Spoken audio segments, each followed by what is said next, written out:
That's G major, right? Let's start with the root note from the key of G, and then we skip a note, then we go to B, then we should skip this note C, and then we should go to D, and then we have our first chord progression, G major chord.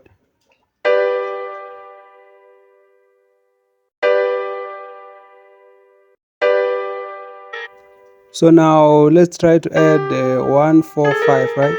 So we start by from the G root note, and we count 1 2 3 4, and then we end up on C. So let's skip a note and add a chord at E, skip a note, add a chord in G, and then it will give us the C major chord, which is C E G. And then let's go for the another root note.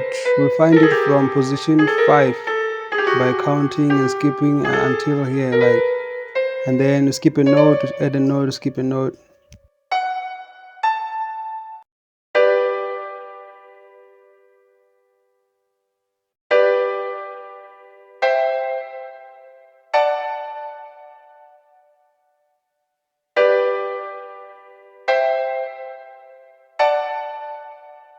So now let's move this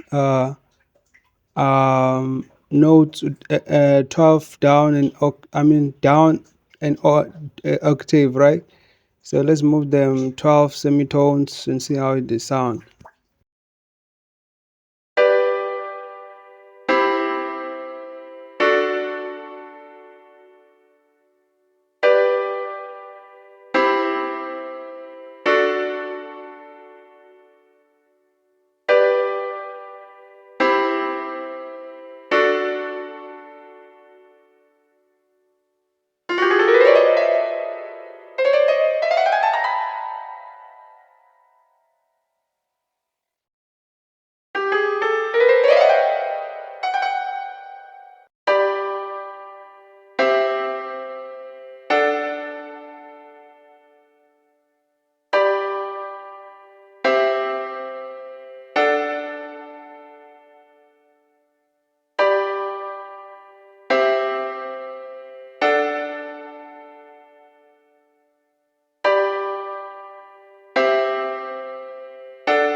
So now let's try to give this chord progression some movement, some music, something that can keep it going and more interesting, more fun than a little bit boring, a little bit less boring and jaded.